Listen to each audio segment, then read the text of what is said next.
Yeah, That's I've awesome. always felt valued. I remember being 10 years old and Dad sits us down and is like, okay, we're moving to Lebanon, and like we had a couple of Arabic lessons and I'm like, yeah, okay, whatever. Cool.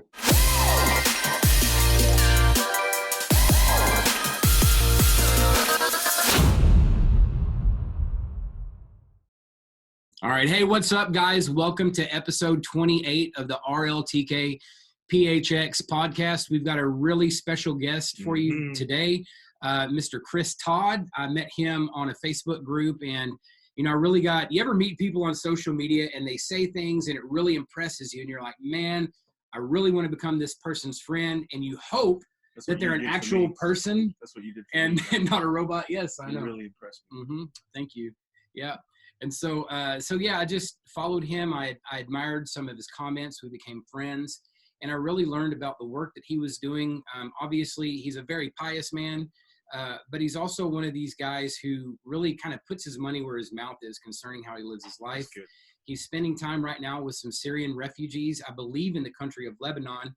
But I'm not going to talk too much about what he's doing because I want you guys to be able to hear it directly from the horse's mouth. And so got Mr. Chris Todd here. I'm just going to say his name. He can give all his credentials and what he does.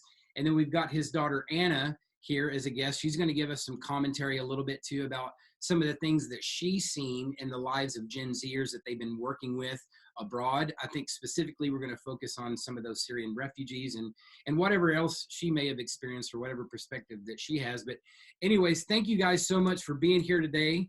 So, Chris, we want to jump right in this. Why don't you go ahead and tell our audience a little bit about yourself, and we'll go from there. All right. Well, thanks, John and Jordan, for having us on today. We're excited to be part of your podcast. We work with Syrian refugees who fled from Syria during the Civil War, and we live and work in entire Lebanon. We actually went to Lebanon in January 2012 with the idea of doing church planting among Muslim people. That's really my passion and a passion that my family and I work toward. What motivated that? Muslims hear the gospel, to see them come to know Christ. And we really didn't think about working with Syrian refugees, but the Lord put us there right in front of them as they started coming to Lebanon.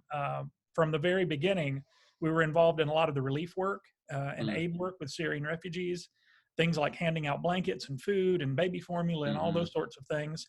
And after a while, the Syrian refugees, when we would ask them, what do you need? They would say, we need for our kids to have an education. Wow. And so it's kind of interesting that it was really GenZ Syrian kids that led us into our ministry. Because the parents said, these kids, some of them are 13, 14 years old, and they've never been to school before because the war's been going on 8 years. Wow. And so most of the students gracious. in our program, most of the students in our program are between ages of 10 and 14. Some go as high as 15 or 16 years old. And so it's really the Lord providing an opportunity for these kids to get an education. And of course, we teach the gospel also. That's a central part of what we do. And I've got, my wife and I have been married 28 years. Hey, congratulations. Thank you. 4 GenZers, age 16 to 23, our kids. Oh, man. So you're an expert on all things Gen Z. She said. No, sure. Not an expert. Not really. Fear and trembling would better describe my... Well, Anna's going to speak later, so she'll let us know about your expertise. That's why I'm here. There you go. Makes sense to have a GenZer on the GenZ podcast. Yeah, exactly. Hey, one of the things I wanted to ask you earlier as you were mentioning the things that you were doing, you said that you had a real, I guess, not to put words into your mouth, so I'll let you correct it, but it sounded like you said you had a real passion, a real love for the Muslim people. Could you kind of expound on that? Like, where did that come from? What motivated you to decide, you know what, I'm not going to work at a poultry farm over here in Alabama. You know, I'm going to go and I'm going to move my life and my family, across the other side of the world. And we're going to go care about these people who don't look like us, think like us, act like us. So, like, what motivated that? So, I was for a while. I was a poultry farmer. That's why John had mentioned that. That was one of the things. I've done my research. But back in the 80s, the Lebanese Civil War was going on. So much like the Syrian Civil War is very prominent in the news, when I was in high school and when I got out of high school and went to college, the Lebanese Civil War was very much in the news. And in fact, I worked a while reporting on issues about the Lebanese Civil War, and that's where I learned Arabic during that same time. And getting Okay. exposed to the culture and the language, and just going through those events related to that war, kind of really left a passion and a brokenness in my heart for the Lebanese people and the Palestinian Mm, people, to see everything that they had to go through. And so mm. for me, a love of Muslims is something that the Lord planted in me 30 years ago, I or love more. that. Yeah, I love that. And I'm going to ask you to elaborate even a little bit more on that. As like you said, that you saw this, you were seeing all this tragedy that was happening in Lebanon at that time. You were moved. Is there any story or anything that you think of? Because so many people in our audience, maybe they heard about all this from watching CNN documentaries, this was the 80s or something, Uh-huh. but you lived through that. You felt every bit of that. And I Mm. think some from our generation, obviously, and younger generations, even if I think about it, they're capable of understanding very similar things have happened, like in Syria, like the devastation and things, not exactly, with the political aspects of it, but just seeing people's lives disturbed and upended the way it has been in Syria. And then obviously it sounds like there in Lebanon that was similar. But do you have any stories that kind of just stick out right now to kind of contextualize this for our audience? Yeah, so it really was, the big deal was seeing the people of Lebanon turn on one another, because it's a country that's Wow. very diverse. There's Sunni Muslims, Shia Muslims, different types of Christians, a very diverse country. And to see these groups kind of marginalize all of the other groups and form their own sectarian militias and turn on each other. And it really was neighbor killing neighbor, Mm, families being divided. There's actually an area of Beirut that's known as the Green Line, and it was split right down the middle of the city. And the reason it's called the Green Line is because no one could live there, because the two halves wow. of the city were fighting with each other, and that was the battle line. And so it just sort of went back to nature right there in the middle of the city, and Mm, it grew green. But that was a no-go zone, wow. right down the middle of the city.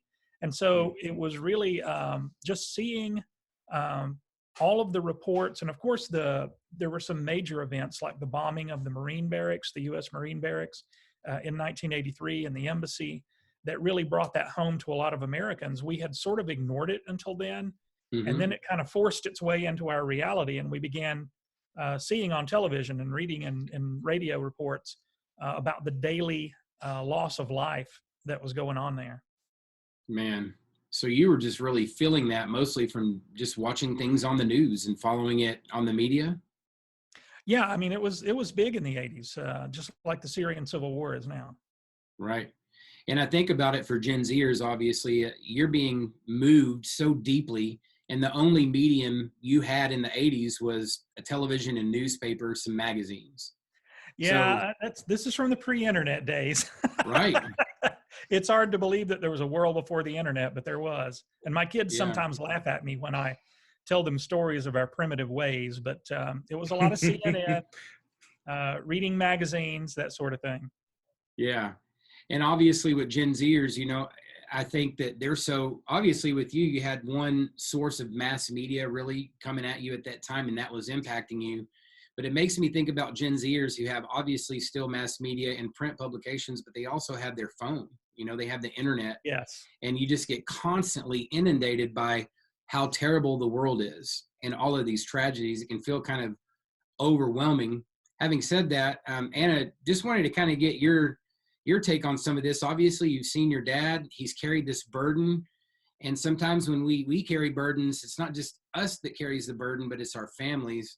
So, if you could kind of speak into how you've seen your dad carry that, and what are some of the things that you've seen, and just any kind of insights that you have about what you've heard so far with your dad sharing. Mhm. Yeah.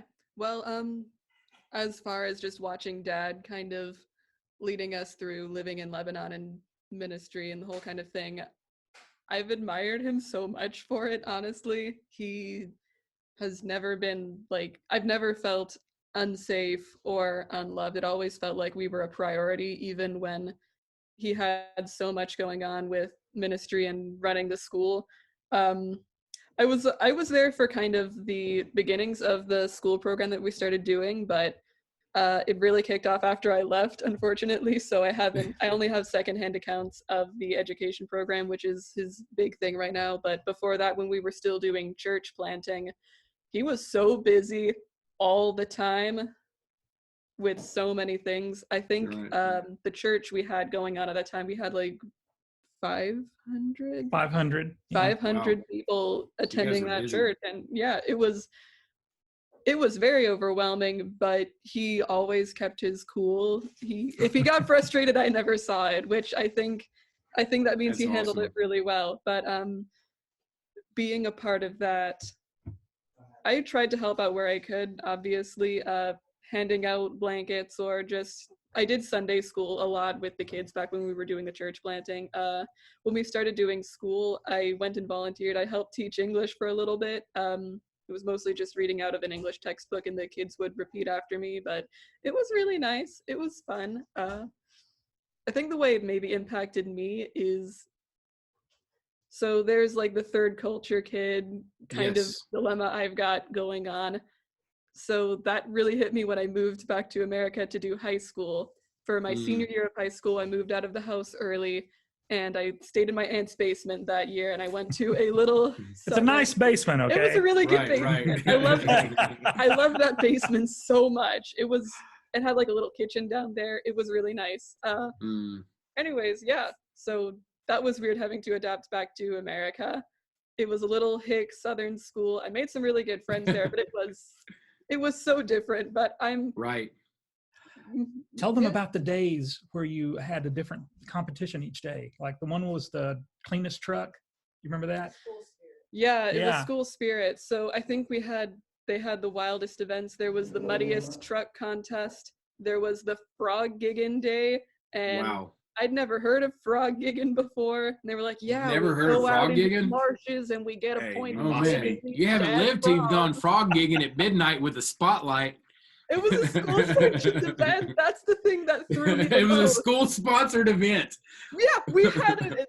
I was on the yearbook staff, actually. Stop. So I was putting together that page for frog gig, and we had pictures of like the kids holding up their frogs, and it was like the dead of the night, and they were all wearing their overalls and muddy boots. It was crazy. That's hilarious. And everybody thought it was really weird that I didn't know what frog gigging was. And one of my friends tried to pull one of those pranks where like you go snipe hunting.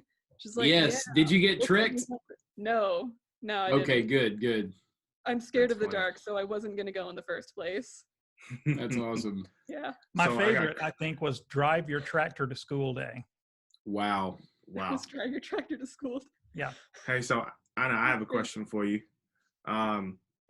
Obviously, you have lived, like, since you've been born, you've kind of been born into this family where you've seen your dad and your parents fundamentally live for others, right?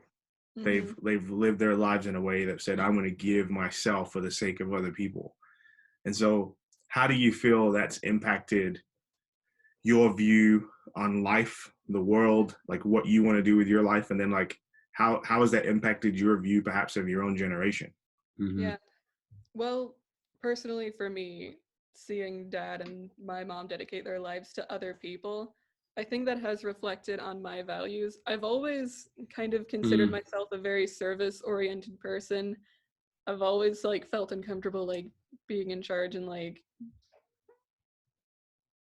doing my own thing. I love helping other people and being loving to other people. I value that a lot. I think that's probably the biggest way that I show love. I try to do things for people, and I try to be helpful wherever I can. So we're just curious literally about how you've experienced the things that you've been along for the journey with your dad. I don't reckon he consulted you guys too much about his decisions, especially when you guys were younger, Yeah. And so I'm always impressed when I see people whose family is both intact and their work is intact. It means that they're doing something right. So I'm just trying to figure out what your magic sauce is. I'm trying to discover the secret sauce so I can get some. You said that I probably didn't consult the kids, but actually we talked with the kids about things. We wanted them to understand why it was important, and we would ask for their feedback. Now, I would tell them up front, Awesome. I may not use your ideas, but I want to hear them. Okay. Mhm. That's good. No promises, but I want to Yeah. hear what you've got to say about this. We did that a lot. Yeah, That's I've awesome. always felt valued. I remember being 10 years old and dad sits us down and is like, okay, we're moving to Lebanon, and like we had a couple of Arabic lessons, and I'm like, yeah, okay, whatever. Cool.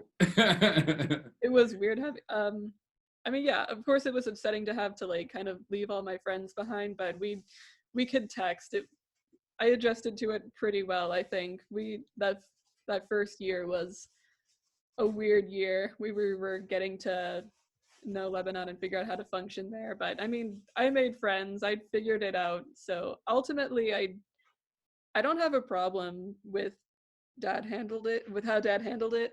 I think as I said before, I think it helped that his family is always a priority to him. So That's good. he's, yeah. You know, something ahead. that Anna said that really made me think about it is I found it interesting that my online friends are the ones that I still have. Like when you make friends face to face in real life, when you move away, a lot of times those friendships, they just kind of, you know, wither away is not the right word, but fade away. They fade into the background. And so as we move from place to place, there's a lot of really dear friends that I still love, but we're just not in contact anymore. You know, we just don't keep up with each other. But my online friends are a steady presence in my life. And I've seen that in my kids. I wonder if maybe that's something that Gen Z maybe does a lot more than my generation, is to really have online friends that are a steady presence wherever you're at. I think I have more online friends than That's actual friends at this point, honestly. I think the oldest friend that I have right now, like the person that I've been consistently friends with for the longest, is someone that I met like 5 or 6 years ago online. I was a really big fan of this like book series about dragons, and there was an online forum for it, and I was on it. I met this other girl, and we kind of became friends, and we still talk to this day about other stuff. It's been nice to it's really nice because with real life friends, you have to talk to each other on a daily basis. You're used to that kind of interaction, but with online friends, that's always been the basis, distance. So it's easier to keep up with those friendships because that's how it's been from day one. So having to adjust to having an online relationship with the people that I met in college, because we're all our own separate ways because school's over, but we also had to go home because of the plague. It's been weird keeping up those relationships. Is that what you guys are calling it? The plague? That's what The plague. we call it, the plague. Yeah. That's funny. So of course, all of the colleges are doing online and closing down campuses now. So for us, we actually have all 4 of our kids back at home. Not all 4 all the time, but like right now, all 4 are in the house with us. And so it's been a kind of an unexpected but welcome chance to get all the Todd squad back together again. Oh, that's good. I like that. That's hilarious. Yeah. Hey, something that you guys said that was really important, I just wanted to touch on this, which really connects to the values that we have, is this reality that even Anna was saying from the get-go, she's felt like a part of this. She's felt like she's contributed to the decisions that the family is making. And so as we converse with students on campus, one of the things we always say is we go into that space looking to collaborate with young people to like figure out what we should do together. So when we're talking about a topic, it's not that we come in and say, hey, we have the answer, shut up and listen. It's more like, hey, what is the answer? Let's discover it together. Here's the piece of the puzzle that I have. What piece of the puzzle do you have? And how can we begin to move forward together? So I think it's really cool that, like you said, from the jump, you've always involved your kids. You've always taken their feedback. Now, like you said, you're like, hey, I might not always do what it is you're saying you want me to do, but like, I want you to be heard. I want you to feel valued. I want you to know that I'm listening to you as your dad and as another human being, that I love you and care about you. And that, you know, this is something we're doing together. And so like what we've seen for Gen Z certainly is when you do that, like they respond incredibly well. And when you don't do that, they don't care. They're like, get out of here. Okay, boomer. Exactly. Exactly. Or they make you a meme, which is even worse. Yeah, they make you a meme. They don't just ignore you in the meme library. I will say that I have been so impressed with Gen Z, and I know I'm seeing it like with my kids. and I'm really impressed with them. But I see their friends and the other people they hang around with in generation. It's a better generation than mine. I I think we're agree. going to accomplish a lot more. Yeah, we We agree. spoke Feel about very that the other comfortable day. leaving the future in their hands. I think That's and good. Man, a that's lot of good. that as a parent, especially, a lot of that is getting your kids involved in the beginning, from talking about things and letting them know why decisions are being made, giving them a voice in that, so that when they become the leaders, they are already experienced in doing that. They know Yeah. all of the reasons that you make these decisions. Mm. That's good.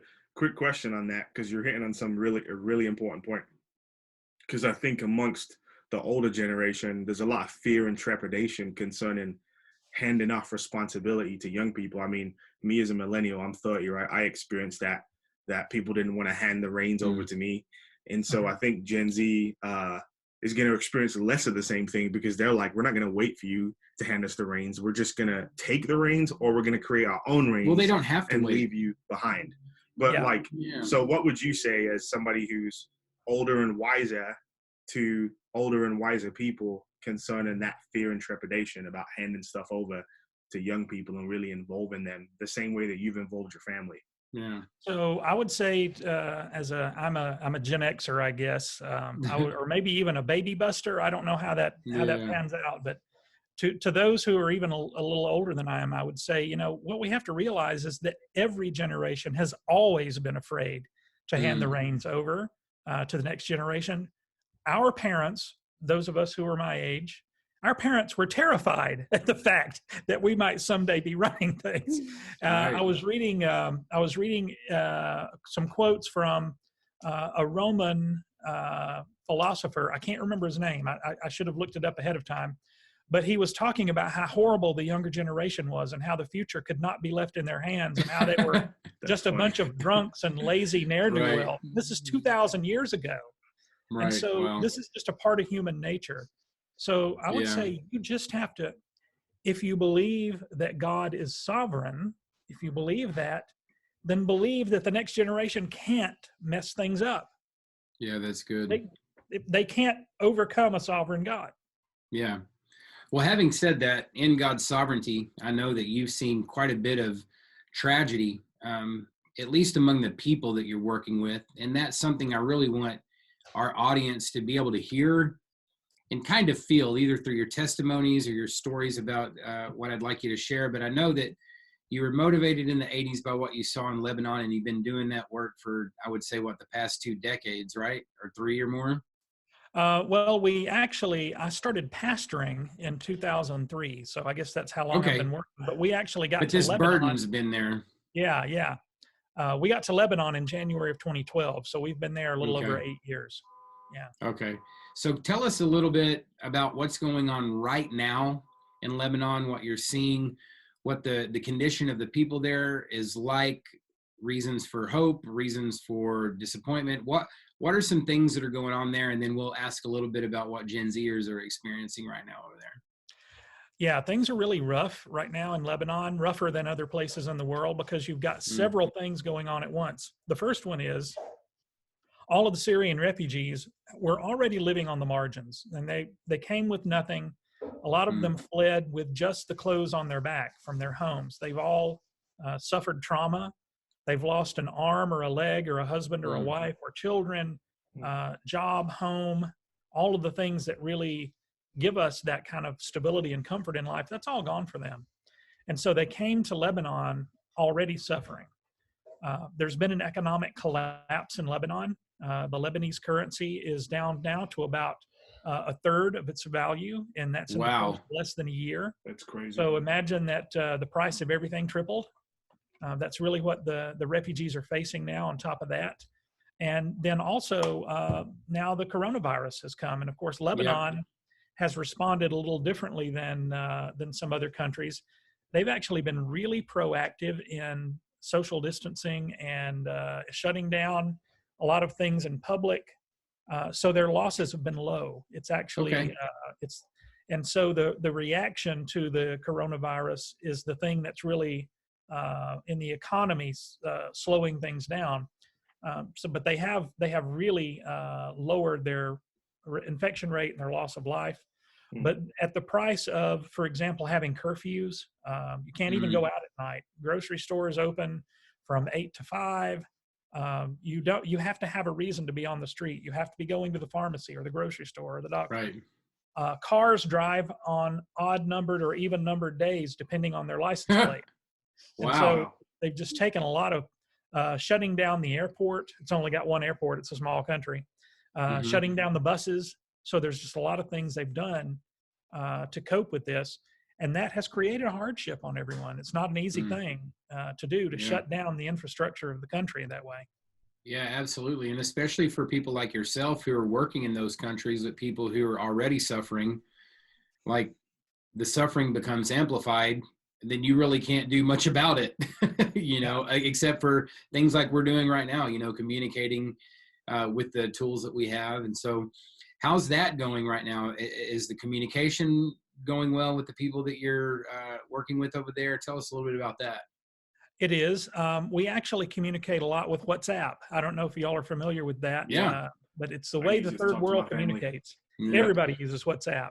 Everybody uses it apart from America for whatever reason. I think America's starting to jump on, but I mean, so my family's from England, so that's our contact, all my friends, family members, my family in the Caribbean, all over the world. So yeah, I agree. Right. I mean, any business will list their WhatsApp on there, and if you want to order something, you just send them a WhatsApp message and they deliver your order, That's cool. And so we keep in communication that way through WhatsApp. We have one American couple that's left there that is handling and facilitating some of the things. Honestly, they had too many kids to move. Wow. It was just gonna be too big of a deal for them to fly everybody over. We were already here in the States. We did not come here because of the coronavirus. We were here and the airport there closed, so we can't get back. Then there was another couple that worked with us that got evacuated to the States so that they could get back here with their family. And then we also have local workers, some of our local Arab workers, Muslims who've come to faith in Christ, in fact, and are handling all of our ministry right now. Handing out food portions is the thing that we're So they're just stepping up. They are. They're stepping up, and I'm very proud of how the folks that are still there are engaging. Of course, because there's no public gatherings, our school programs for the kids and our women's program, we had to put that on pause. So what we've really been doing is handing out food portions to the refugee families because of this extra stress that's on them, because they were already on the edge and now the economy is falling apart and it's really hard for them. And one of the things is that there's actually food shortages now in Lebanon. Really? Wow. So what the grocery stores have told us is that they can no longer put together the food packages that we want because they don't have the stock in the store. And so they've encouraged us to start giving people like store cards so that they can come in and just get whatever they can find in the store rather than us trying to put together packages. Got you. Because the supplies are just so short.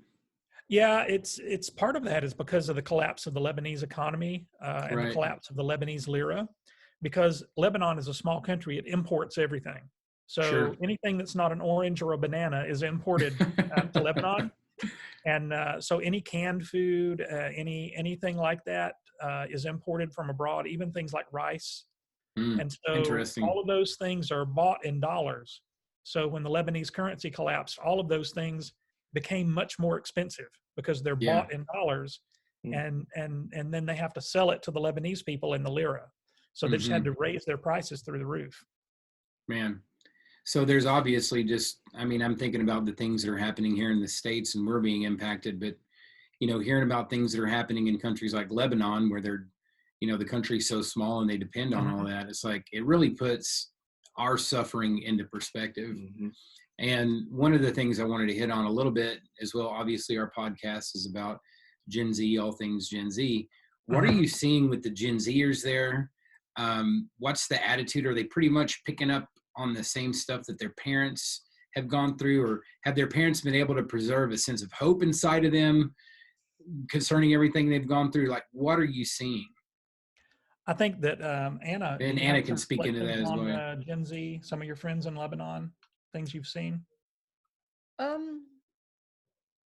In regards to the refugees, I think a big part of the thing is that they've kind of lost their childhood or the ability to kind of Mm, grow up with innocence, because a lot of the times mm, their parents are out working all day, so they're having to stay home and watch all their siblings and pretty much raise their little siblings. So they don't really get much of a chance to be kids. And a lot of the older ones have, we do school, but a lot of the older kids kind of can't do that because they have to raise their kids. They've been out of it for a while, so it seems very hopeless for that generation, mm, because they've been lost to war, and there are so many things that mm, they just don't have access to grow up and get a good job or a good mm-hmm, education. They've kind of been cut off from access to that, so mm. it's a sad, tragic situation for them.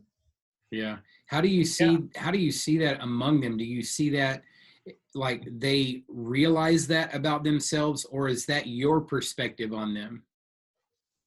I would say that's my perspective.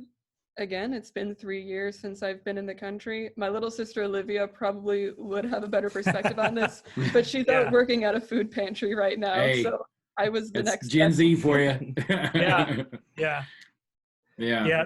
I would say that a lot of the students that we have in our program, a lot of the Syrian students, um, you really see a lot of variety in that. There's not one mindset. And the Syrian students in particular, they're Gen Z, but they're not Gen Z in the Western sense. Okay. They're Explain living that a little bit. they're living in a world that's 20 or 30 years behind the world that our Gen Z is living in. And so Mm-hmm. a lot of the things technologically they don't have. But in Okay. some ways they do. They love social media. Okay. Even the poorest Syrian refugee kid has somehow scraped up an old cell phone and Wow. has Facebook and WhatsApp, and they love Really? to social media. Oh yes, and they'll just be out there. I think a lot of people don't understand how much the cell phone has changed the world. The cell Oh, phone agreed. video camera. But they're photographing everything, they're videoing everything and sharing it with their friends. And I learn a lot just from seeing the things that they think are important enough to take a picture of. Uh, Mm. Wow. and you see a lot of times they really focus on their family a lot. If you Mm. want to know what these Gen Zers, these Syrians are posting pictures of, it's their friends and their family, and Yeah. those things are constant, even in a time of loss, even in a time of civil war. Those things are really important. Man, that's so good. Do you have anything? No. Yeah. So, yeah, just wanted to wrap up a little bit here. We were talking about everything that you've been seeing in the Syrian refugees there in Gen Z, or the Gen Zers there in Syria. How can people who are Gen Zers here in the States, like how can they get involved with some of the things that you guys are doing? Is there any way that they can connect with your work or just even follow you? Or what would you suggest for those who are interested in your work? I would love to involve Gen Z people because they have energy and passion, and those are things that can really be used for good. Um, I I love to have people from all generations, but really Mm-hmm. seeing people from Gen Z grow into their passions and their desires. That's the future. That's people who are Yeah. going to be making the world a better place 50 years from now. And so Yeah. I'm Yeah. very excited about that. So I would say to get involved with what we're doing, um, we because we're missionaries, we're Christian missionaries, so we do want people who are involved with us to be doing it for the glory of Christ. There are Yeah. lots of other good aid organizations for people who don't want to do that, but Mm-hmm. for us that's something that's very important. So we tend to connect through churches.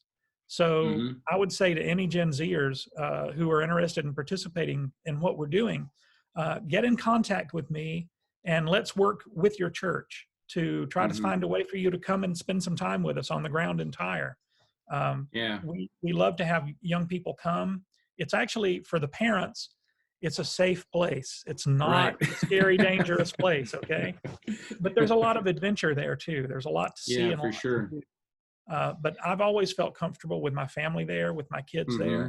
there. My daughter Olivia, our youngest, who's 16, she has the run of the city. She goes wherever she wants because really not a lot of crime there. Right. It's a very safe place. We'd love to have people who are passionate about teaching and engaging on a personal level, Okay. and maybe even people who want to engage the culture and learn the language and become a part of what we're doing on a long term. That's really what I would love to see. And so they can contact me through Facebook is a good way to Okay. look me up on Facebook and friend me on Facebook, or I can send you our email, and maybe you can pop that up on the screen. But it's Yeah. chris@wordsofisa.org, and I'll send you Okay. that email address. And so, assuming that it's going, you can contact me at this email address. Yeah, And absolutely. now, when you And put I it on know there, put it under my finger, okay? Don't make me. I'll put it right under there. We're gonna do this.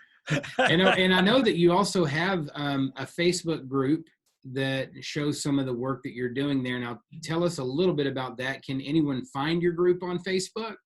No. It's we restrict access to that group because it's a Okay. place to share pictures and stories. So once I get to know somebody a little bit, then we can talk about that group. But until Perfect. then, that's for people because we're dealing with Muslims in many Yep. cases who are coming to faith in Christ or who want to know more about Christ, and it can be dangerous to them Absolutely. for their pictures Absolutely. and stories to get out on the internet. So we protect their privacy. Absolutely. Well, we'll make sure that we share that information so that people who are interested can definitely, I know that's one of the ways that I do, man. I may not be able to travel there, but definitely following you. And as I said, I'm a huge fan of what you're doing. But there's been times where I've seen your work and I've just stopped what I was doing and just began praying for the person that you posted about or whatever it is that was going on. Yeah.